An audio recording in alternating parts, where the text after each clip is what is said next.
성경 봉독하겠습니다. 구약 성경 사무엘상 1장 9절에서 11절까지, 사무엘상 1장 9절에서 11절까지 같이 봉독하겠습니다. 그들이 실로에서 먹고 마신 후에 한나가 일어나니 그때 제사장 엘리는 여호와의 전 문설주 곁 의자에 앉아 있었더라. 한나가 마음이 괴로워서 여호와께 기도하고 통곡하며 서원하여 이르되, 만군의 여호와여, 만일 주의 여종의 고통을 돌아보시고 나를 기억하사 주의 여종을 잊지 아니하시고 주의 여종에게 아들을 주시면 내가 그의 평생에 그를 여호와께 드리고 삭도를 그의 머리에 대지 아니하겠나이다. 아멘. 우리가 지난주 월요일부터 사무엘 상하 성경 읽기를 우리가 시작을 했습니다. 이제 올해 중반기 성경 읽기를 우리가 진행 중인데요. 사무엘 상하를 통해서 이제 하나님께서 우리에게 일러주시는 구원의 말씀들을 묵상하고 또 실천하면서 은혜를 받는 그런 시간들을 가지시기를 축원합니다. 이제 이 이후로 이제 사무엘서와 관련되어서 우리가 같이 말씀을 살펴볼 것인데요. 오늘은 사무엘상 1장, 사무엘서의 서두에 나온 이 사건을 우리가 본문으로 삼아서 하나님의 말씀을 같이 묵상해 보도록 하겠습니다. 어떤 책이든지 서두에 나와 있는 어떤 그 메시지라든지 혹은 사건, 그거는 그 책의 그 전체에 대한 하나의 그 상징적인 의미를 갖고 있는 경우가 참 많습니다. 응축되어 있는 메시지가 있을 가능성이 크다는 것이죠. 오늘 본문에 나와 있는 이 사건은 한나라고 하는 그 한 여인의 그 고난과 관련되어 있는 내용이죠. 아이를 낳지 못해서 이제 집에서 박대를 당하고 그 마음이 심히 괴로워서 이제 하나님 앞에 그 통절한 마음을 토하는 그런 내용이거든요.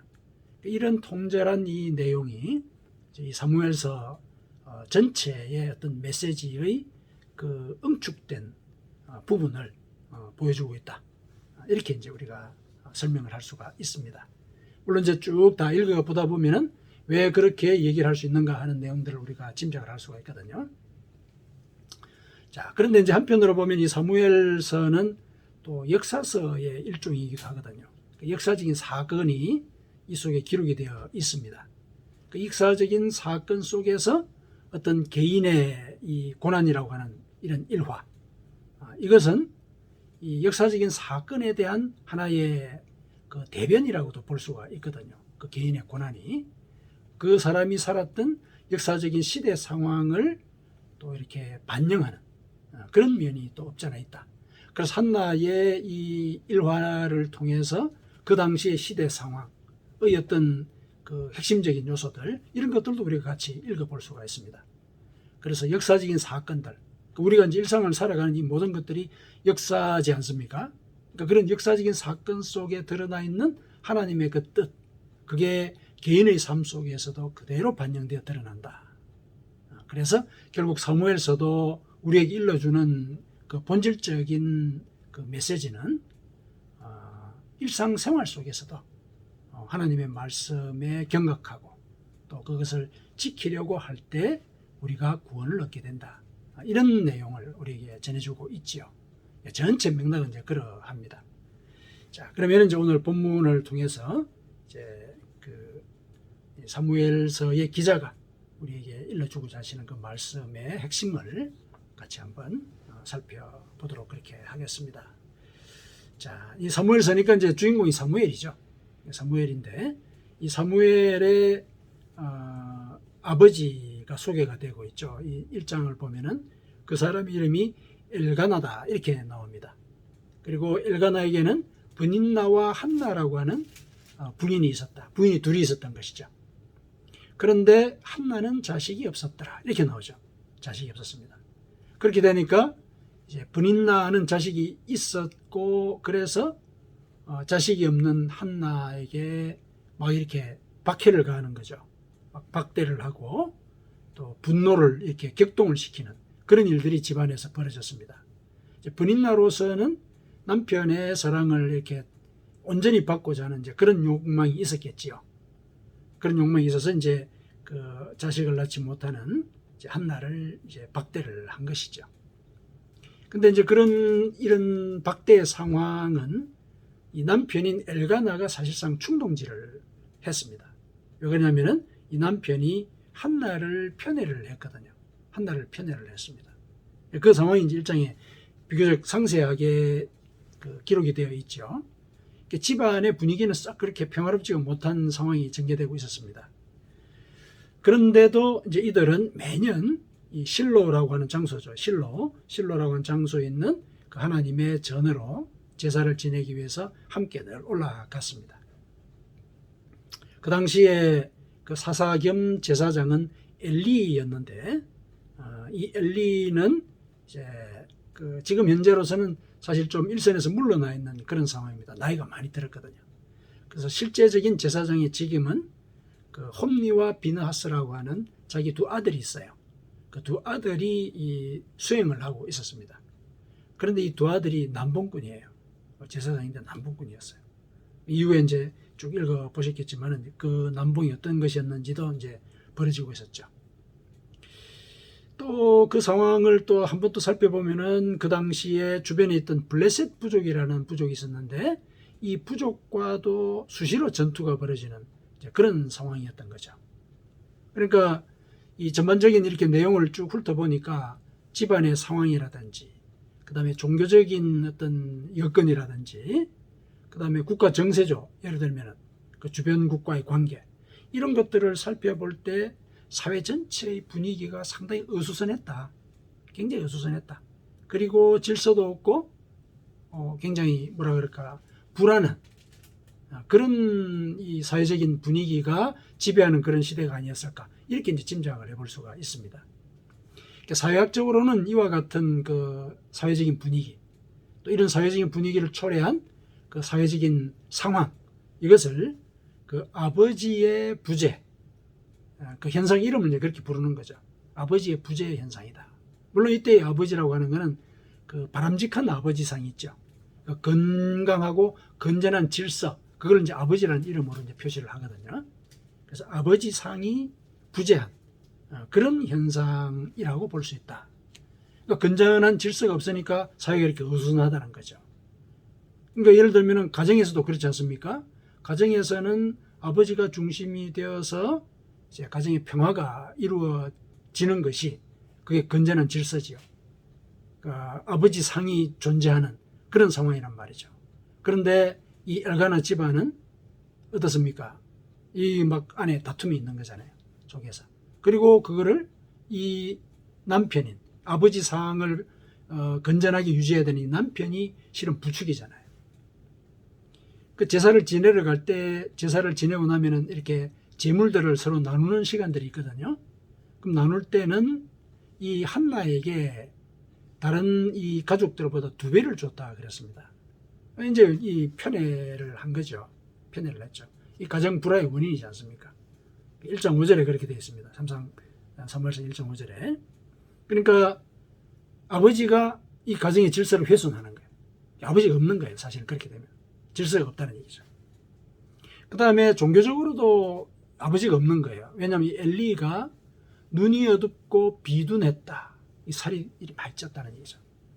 그러니까 눈이 어둡다라는 얘기는 영적으로 이렇게 그 능력이 약했다라는 것을 상징하는 얘기거든요. 영혼의 눈이 어둡다. 왜 그렇게 단정적으로 얘기할 수 있느냐 하면은 아들을 단속을 못해요. 이 아버지가. 아들이 굉장히 남봉꾼이었다 그랬죠. 남봉꾼이 어떻게 남봉질을 했느냐 하면은 제사장이 이 제사를 감독하기는 하거든요. 감독을 하는데 제사를 지내고 난 뒤에 그 제사장의 몫을 이렇게 가져가게 되어 있습니다. 그런데 제사를 지내기 전에 자기 몫을 달라고 해가지고 일하는 사람들한테 가서 막 이렇게 뺏어가고 또 제사를 지내고 난 뒤에도 다른 사람을 나누고 난 뒤에 이렇게 제사장이 자기 몫을 가져가는 게 아니라 자기 것을 먼저 챙기는 거예요. 뭐 그거는 또 그렇다 치더라도 그 다음에 그 회막문에서 그 성전에 이제 회막이라는 데가 있는데 거기서 그 시종드는 여인들과 동침을 하고 이게 제사장으로서는 해서는 안 되는 일들을 막 하는 거예요. 그런데 아버지가 그거를 이렇게 견책을 하거나 이렇게 중지를 시키거나 그러지를 못하는 거예요. 그러니까 아버지가 지금 오늘 본문에 보니까 문설주에 앉아 있더라 이렇게 돼 있죠. 이게 굉장히 상징적인 표현이죠. 경계에 앉아 있는 거잖아요. 경계. 항상 뭔가를 결단을 하고 하나님의 명령과 율법에 따라서 예를 들면 잘못한 것에 대해서 지시를 하고 교정을 하고 가르쳐 줘야 되는데 경계에 있는 거예요. 그리고 앉아 있는 거예요. 그러니까 상황을 관망하고만 있다는 얘기죠. 그러니까 정신적으로 예를 들면 또 종교적으로 아버지가 없는 거예요. 이 상황 자체가. 그러면 정치 군사적으로는 또 어땠느냐. 엘리가 사사이지 않습니까? 사사면은 그런 군사적인 일들도 결정을 하고 지휘를 해야 되는데 그럴 상황이 아니죠. 그래서 장로들이 그 일을 대리했습니다. 장로들이 이제 대리했는데 장로들은 사무엘상 4장 3절에 보니까 블레셋하고 전쟁을 치를 때 수세에 밀리니까 하나님의 법궤를 그 전쟁터로 갖고 오죠. 그러다가 어떻게 됐습니까? 법궤를 뺏겨버렸죠. 이거는 지휘력을 완전히 상실한 거예요. 그래가지고 도망을 가게 되지 않습니까? 전장에서 도망을 간다는 것은 거기는 아버지가 없는 거죠. 아버지가 없는 거예요. 이런 상황들이 아버지의 부재 현상이다. 이렇게 이제 얘기를 할 수 있는 부분인 것이죠. 그러니까 이 사회에는 사람들이, 일반 사람들이 참조를 삼아서 질서를 쫓아가야 될 그런 참조 체계가 없는 거예요. 이 질서가 없는 거죠. 이런 상황이 벌어진 것이죠. 그런데 이런 상황은 개인의 어떤 삶에서도 그대로 적용이 될 수가 있거든요. 개인에게 있어서도 아버지 부재의 현상이 있을 수가 있는 거죠. 예를 들면 내가 가지고 있는 신념, 믿음 이런 것들이 나에게 확신을 주지 못할 때 나는 흔들리지 않습니까? 그럼 그거는 개인적으로 그 사람의 인생에 있어서 아버지가 부재한 현상을 겪는 거죠. 똑같이 불안해하고 두려워하고 이런 일들이 벌어지거든요. 이 한나의 상황이 사실은 그랬습니다. 왜 그렇게 얘기할 수 있느냐? 한나가 자식이 없었죠. 자식이 없었다는 얘기는 뒤집어 얘기하면 뭡니까? 아버지가 없었다는 얘기죠. 그 얘기죠. 그러니까 아버지가 없으니까 자식이 없는 거죠.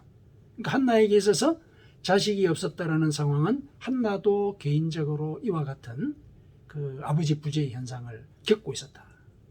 굉장히 힘들어하고 괴로워했다고 그랬죠. 그 브닌나가 화를 격동하게 했다. 이제 그래서 굉장히 화를 내고 그랬다. 이런 얘기를 이제 사무엘서 기자가 쓰고 있는데 그게 이제 그런 그 상태를 얘기하는 거죠. 물론 한나가 하나님을 믿고 기도를 하고 그런 걸 보면은 하나님을 참 아버지로 모시고 있었기 때문에 이게 아버지 부재 현상을 한나에게 적용하는 것은 조금 무리다 이렇게 볼 수는 있는데 그녀가 지금 현재 심히 괴로워하고 또 이제 브닌나죠.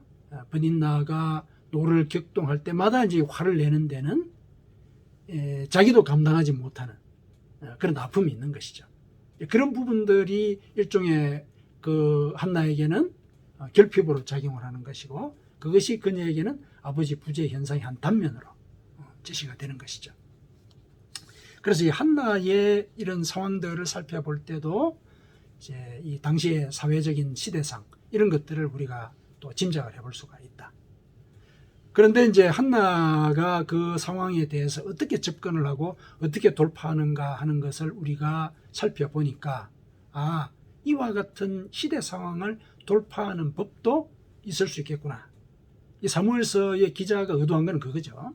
사무엘서 기자는 한나의 상황을 우리에게 보여주는 것을 통해서 시대 상황이 이렇게 아버지 부재 현상을 겪고 있을 때 어떻게 그것을 돌파할 것인가. 그거를 이제 일러주려고 한 것이죠. 그런데 이제 개인의 그 일화부터 이제 시작을 이제 한 것이라고 보시면 되겠죠.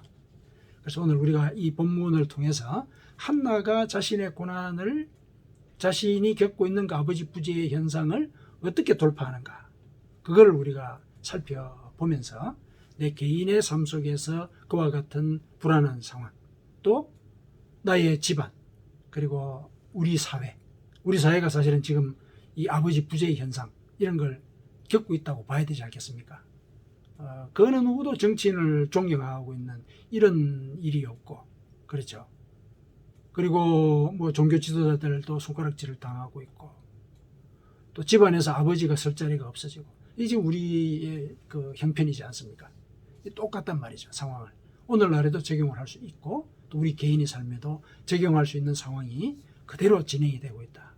그렇다면은 이 사무엘서 기자가 한나의 이야기를 통해서 한나가 자기의 고난을 어떻게 돌파하는가, 이것을 우리에게 보여줌으로 해서 그와 같은 사회적인 상황도 어떻게 돌파할 수 있는가를 우리로 하여금 깨닫기를 원하는 그 의도를 우리에게 보여줬다, 이렇게 보면 되겠습니다.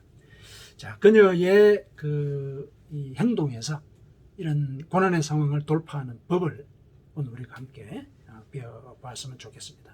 자, 어떻게 돌파를 했느냐. 첫째 보니까 한나는 자신의 처지에 대해서 애통했죠. 애통했다. 그렇죠?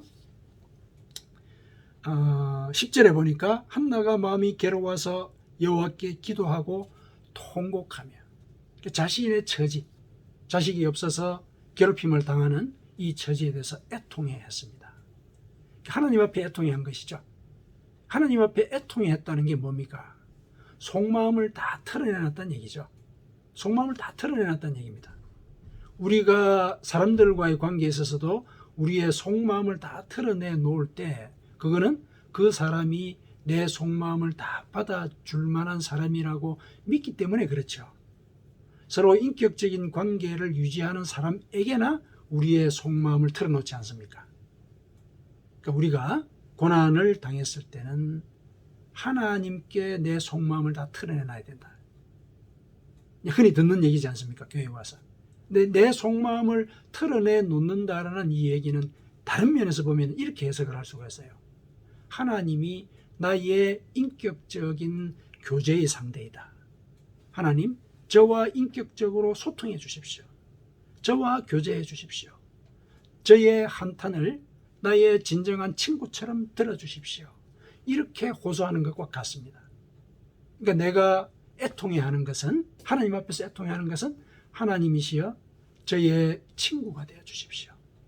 제 얘기를 들으시고 저와 동행하여 주시옵소서. 이걸 간청하는 것과 같습니다. 그래서 하나님께 애통해한다는 것은 하나님과 소통하려고 그런 이 마음을 가져야 된다는 것, 이거를 이제 우리에게 일러주고 있습니다. 고난이 닥쳐왔을 때는 하나님을 먼저 찾으라는 얘기죠. 단순히 구원을 이 고난의 상황에서 나를 구원해 주십시오. 그 이전에 저와 친구가 되어 주십시오. 제 얘기를 먼저 좀 들어주십시오. 그렇게 인격적인 교제를 하나님과 만들어 가려고 하는 그런 자세가 제일 먼저 필요하다. 그 얘기를 이 애통함을 통해서 우리가 읽어낼 수 있어야 하겠습니다. 그렇게 하는 것을 하나님도 원하시죠. 예레미야 33장 3절에 그렇게 우리에게 일러주고 있습니다. 예레미야 33장 3절에 너는 내게 부르짖으라. 애통한 마음을 털어놓으라는 얘기죠. 그러면 내가 네게 응답하겠고 네가 알지 못하는 크고 은밀한 일을 네게 보일 것이다. 이 말이 뭡니까? 너의 필요만을 나한테 구해라. 그렇게 일러주고 계시는 건 아니지 않습니까? 이 말씀은 고난 속에서도 하나님은 우리와 인격적인 관계를 맺고자 하신다는 것, 그걸 우리에게 일러주고 있지 않습니까? 부르짖을 때 네가 알지 못하는 크고 은밀한 일을 네게 보일 것이다. 단순히 너의 그 필요를 내가 채워주겠다, 그렇게만 얘기하고 계시지는 않죠. 네가 깜짝 놀랄 일, 그거는 네가 모르는 일이다. 그러니까 네가 지금 간구하고 기도하는 그 내용과 꼭 맞지 않을 수가 있다. 그러니까 네가 간구하는 거기에 대해서 내가 해답을 주는 그런 차원에서 기도가 이루어지는 것이 아니라 너가 알지 못하는 그런 은혜를 나는 준비하고 있다. 그 얘기죠. 크고 은밀한 일, 그건 결국은 내가 너와 소통하는 것. 사실 우리가 하나님과 만나서 소통한다면 무슨 일이든 이루어지지 않는 일이 없겠죠. 그 상황을 하나님께서 우리에게 얘기를 하고 계시는 겁니다. 그래서 우리에게 고난이 닥쳤을 때는 이거는 하나님과 내가 인격적인 교제를 할 수 있는, 인격적인 교제가 깊어질 수 있는 계기를 하나님께서 허락하셨구나, 이렇게 받아들이라는 얘기죠. 그래서 하나님을 더욱더 나의 친구로서 대하려고 하는 이제 그런 마음을 가질 필요가 있겠다. 이렇게 우리가 고난을 그런 마음으로 대해야 하겠습니다. 베드로서에서는 이렇게 권면하죠. 사랑하는 자들아, 너희를 연단하려고 하는 불시험을 이상한 일을 당하는 것 같이 이상히 여기지 마라. 오히려 그리스도의 고난에 참여하는 것으로 즐거워하라. 이는 그의 영광을 나타내실 때에 너희로 즐거워하고 기뻐하게 하려 함이라. 고난이 올 때 오히려 기뻐해라. 왜냐? 그게 바로 크고 은밀한 일, 영광스러운 일을 너희들에게 주려고 내가 준비하는 것이다. 그게 결국은 하나님을 만나는 일이거든요. 그러니까 고난이 있을 때는 하나님이 제 친구가 되어 주십시오. 제 이야기를 들어주십시오. 이렇게 기도를 하라는 얘기죠. 자, 둘째, 어떤 태도를 갖고 그 고난을 돌파를 했느냐. 한나는 확고한 소망을 품었죠. 확고한 소망을 품었습니다. 11절에 보니까 주의 여종의 고통을 돌보시고 나를 기억하사 주의 여종을 잊지 아니하시고 주의 여종에게 아들을 주시면 그랬죠. 아들을 주십시오라는 얘기죠. 자기가 정말 필요한 걸 기도를 했어요. 기도를 했습니다. 사실 오랫동안 자식이 없었기 때문에 자기의 그 소망을 포기할 수도 있거든요. 나는 안 되는가 보다. 분명히 그럴 수가 있죠. 그러나 그녀는 포기하지 않았습니다. 포기하지 않았죠. 원하는 것에 대해서 간절하게 하나님께 매달렸습니다. 물론 이 간절함의 그 밑바닥에는 하나님에 대한 절대적인 신뢰가 자리 잡고 있었습니다. 그걸 어디서 알 수 있느냐? 어디서 알 수 있습니까? 한나는 기도한 후에 가서 먹고 얼굴에 다시는 근심빛이 없었더라. 사무엘상 1장 18절이죠. 1장 18절에 그렇게 되어 있습니다. 기도를 하고 난 뒤에 근심빛이 없었더라. 이렇게 되어 있습니다. 사실 앞길을 예측할 수 없지 않습니까? 더군다나 자식을 낳는 이 문제, 계속 실패해온 그 일이 앞으로 이루어질 것이다. 이거 아무도 예측 못하죠. 그런데 기도를 하고 난 뒤에 그녀는 근심빛이 얼굴에서 사라지게 되었다. 뭘 얘기합니까? 마음속에 확신이 생겼다는 얘기죠. 소망이, 자기의 그 소망이 하나님의 뜻에 합당하다는 것을 확인했다는 얘기죠. 그렇죠? 소망이 마음의 자리를 딱 잡았기 때문에 근심을 하지 않게 되는 것이죠. 한나는 이 기도를 통해서 평안을 얻게 되었습니다. 이 상황에서 우리는 기도를 언제까지 해야 할 것인가? 여기에 대한 하나의 해답을 얻을 수가 있죠. 우리 마음속에 확신이 올 때까지 우리의 필요를 하나님께 간구하는 것이죠. 그러면은 하나님께서 우리를 만나시고 우리에 대한 그 필요를 우리가 알지 못하는 그런 것으로서 채워주신다. 이런 이제 확신이 있을 때 우리는 불안해하지 않죠. 근심빛이 사라진다는 얘기죠. 이거는 구약에서만 그렇게 우리에게 일러주는 그런 그 약속의 말씀이 아니고 신약 성경에도 누누이 그런 얘기를 하고 있죠. 바울 사도가 빌립보서 4장 6절에서 7절까지죠. 빌립보서 4장 6절에서 7절까지 아무것도 염려하지 말고 다만 모든 일에 기도와 간구로 너희 구할 것을 감사함으로 하나님께 아뢰라. 구할 것을 감사함으로 아뢰라. 이게 무슨 말입니까? 구할 것을 이미 받은 것으로 여기란 얘기죠. 받은 것으로 여기라. 이건 절대적인 신뢰의 표현이에요. 하나님께서 내 기도를 들어주실 것이다. 이런 마음이 들면은 우리는 얼굴에 근심빛을 가질 이유가 없는 것이죠. 이렇게 이제 우리는 기도를 하는 것을 한나로부터 배워야 하겠죠. 그래서 하나님께서 우리를 이렇게 지켜주시는 그런 것에 대한 확신의 기록들을 내 영혼 속에다가 이렇게 차곡차곡 새겨놔야 되는 것이죠. 그것이 이제 우리가 일상을 살아갈 때 똑같은 일들 혹은 뭐 또 다른 형태의 다른 고난이 찾아올 때도 그 기록을 우리 영혼 속에서 들춰보고 새롭게 힘을 얻고 또 하나님을 바라보고 이러면서 이제 우리가 하나님에 대한 믿음을 키워가게 되는 것이거든요. 그것을 이제 한나가 우리에게 보여주었습니다.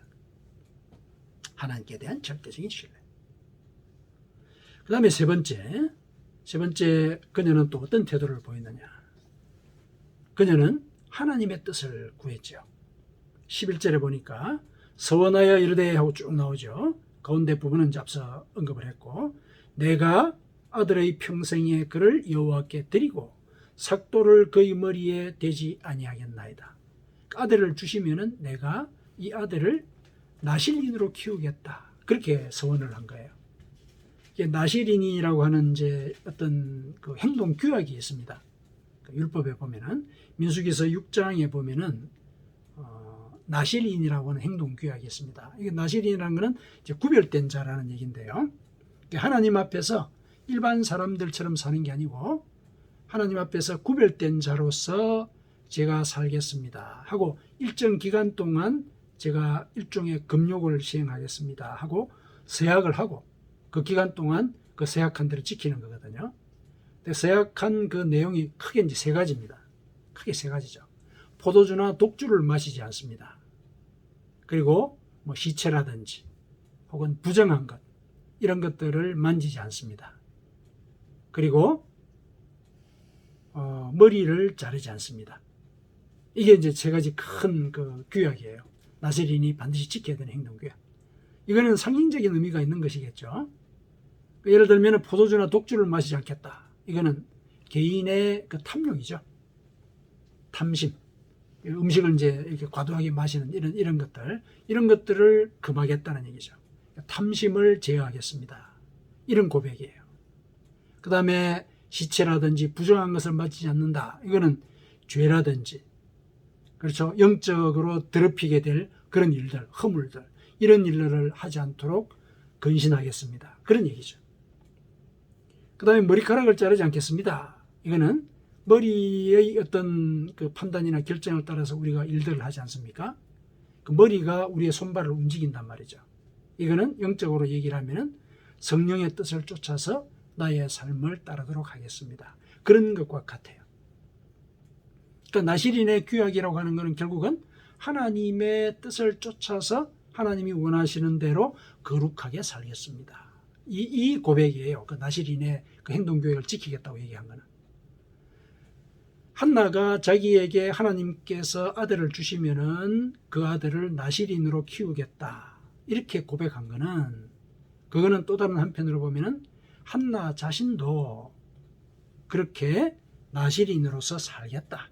예를 들면 그런 고백을 한 것이랑 마찬가지죠. 그러니까 그 나실인으로 살게 하도록 한다는 것은 하나님이 기뻐하시는 일이거든요. 그러니까 하나님께서 나에게 아들을 주시면은 당신이 기뻐하시는 일을 제가 하겠습니다 하고 이렇게 기도를 한 것이랑 마찬가지란 얘기죠. 그래서 이 한나의 이와 같은 기도의 태도 속에서 우리가 뭘 또 한 가지를 깨달아야 되느냐 하면은 기도라고 하는 것은 나의 필요를 이루기 위해서 하나님을 조종하고, 예를 들면 우리가 계속 끈질기게 뭐 이렇게 주문을 외듯이 하나님께 얘기를 해서 꼭 이걸 이루어 주십시오, 꼭 이렇게 기도를 해서 예를 들어서 내 뜻에 맞도록 혹은 내 뜻을 이루도록 하나님을 조종하는 것, 이게 기도가 아니다. 기도는 하나님의 뜻이 나를 통하여 이루어지기를 원하는 것, 이게 원래 기도의 이 의미이다. 기도의 의의라고 하는 것, 그거는 하나님의 뜻을 이루는 것이, 그게 바로 기도의 진정한 의의다. 이렇게 이 한나의 기도가 우리에게 일러주고 있다는 것, 이거 우리가 기억을 해야 되는 것입니다. 원래 기도는 하나님의 뜻을 이루기 위해서 하는 것이거든요. 나의 필요를 채우는 게 아니라. 예수님께서 우리에게 기도를 가르쳐 주셨을 때 어떻게 기도하라고 얘기하셨습니까? 주기도문에 우리가 늘 하는 기도 뭐라고 되어 있죠? 하늘의 뜻이 땅에서도 이루어지기를 원하며. 그렇죠. 하나님의 뜻이 이 땅에 이루어지기를 우리가 기도해야 돼요. 기도는 그렇게 하는 것이란 거죠. 예수님도 그렇게 본을 보이셨죠. 십자가 순환을 앞두고서 인간적으로 고뇌에 빠지지 않았습니까? 사실 어떻게 죽을지가 상상이 되는 일이죠. 왜냐하면 십자가 처형이 그 당시에 잦았거든요. 정치범들은 십자가 처형을 했거든요. 소문이 다 났을 것이고 또 실제로 보기도 했을 거예요. 사람을 말려 죽이는 거잖아요. 고통스럽게 말려 죽이는. 피나 몸 안에 있는 체액들이 다 빠지도록.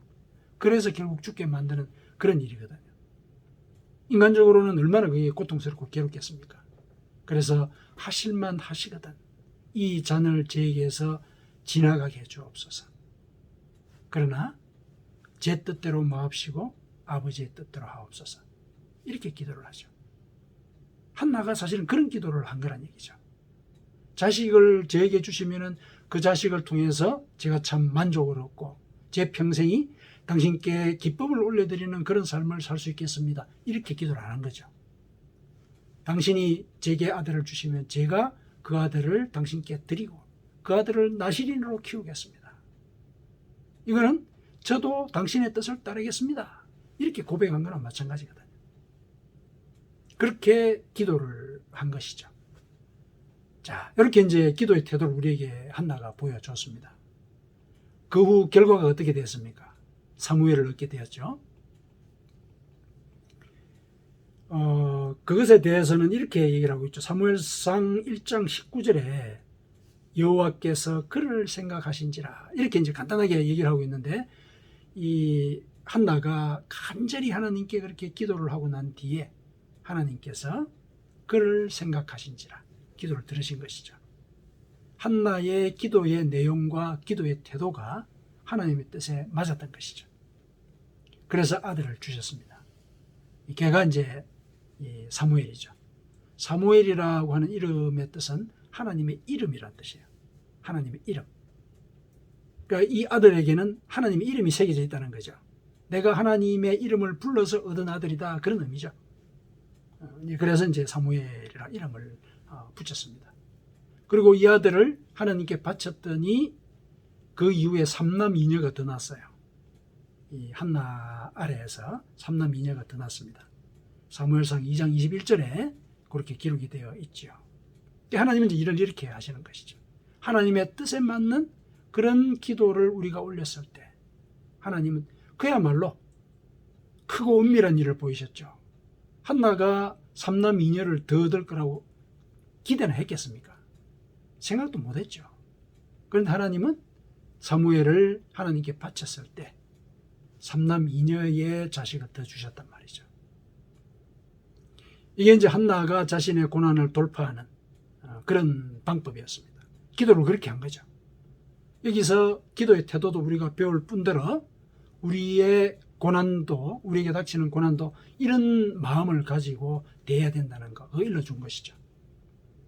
그러면 이제 사무엘서의 기자가 이 개인의 일화를 사무엘서 초두에 기록을 한 것은 사무엘서 그 당시의 시대 상황, 아버지 부재의 상황도 이와 같은 자세로 접근해야 된다. 이렇게 하나님과 교제하려고 노력하고 인격적으로 교제하려고 백성들이 교제하려고 노력하고 또 하나님을 절대적으로 신뢰하고 우상을 섬기면 안 된다는 얘기죠. 절대적으로 신뢰하고 그리고 하나님의 뜻이 뭔지 이걸 먼저 구하는 이런 자세를 갖고 하나님께 접근하고 하나님을 섬길 때 이 아버지 부재의 현상은 사라지게 된다. 왜냐? 하나님이 그들의 참 아버지가 되실 것이니까. 그러면 이런 이 질서의 이 혼탁한 상황 없어지죠. 당연히. 다 하나님을 보고 하나님을 따르게 되니까. 이 사무엘서 기자는 두 가지를 한꺼번에 얘기를 해주고 있는 것이죠. 개인의 상황뿐만 아니라 사회의 상황도 이와 같은 자세, 이 세 가지 자세, 이게 있어야 고난을 돌파할 수가 있다. 이걸 우리에게 일러주고 있습니다. 오늘 본문은 우리는 이제 우리가 사회를 바꾼다는 이제 이런 일들을 하기에는 역부족이죠. 물론 사회가 바뀌기를 우리가 간구하고 기도하고 우리가 할 수 있는 일들을 하지만은 우선 이 한나의 이 기도의 태도, 또 고난을 대하는 태도, 이것을 우리의 삶에 먼저 적용을 하고 실천을 하는 그런 시도를 해야 되겠습니다. 우리가 하나님께 나의 개인의 이야기, 나의 속마음의 이야기를 털어놓고 하나님과 인격적으로 교제를 하려고 하는 것, 이런 마음을 늘 가져야 된다. 그 다음에 하나님이 나의 소망을 이루어 주실 것이다. 크고 은밀한 일을 나에게 보여줄 것이다. 이런 소망에 대해서 확고한 믿음을 갖고 있어야 됩니다. 하나님을 절대적으로 신뢰해야 됩니다. 그래서 끊임없이 기도하는 거죠. 내 마음속에 평안이 올 때까지. 그렇죠. 그리고 하나님의 뜻이 뭡니까? 당신의 뜻을 이루고자 제가 노력하고 땀을 흘리겠습니다. 이런 기도와 이런 태도, 이것을 우리가 하나님께 올려드릴 수 있어야 하겠습니다. 사랑하는 성도 여러분, 인간 세상에서는 육신의 아버지는 사실 우리에게 아버지 상이 되지 못하죠. 그분도 인간이잖아요. 결점이 있거든요. 진정한 아버지는 하나님이십니다.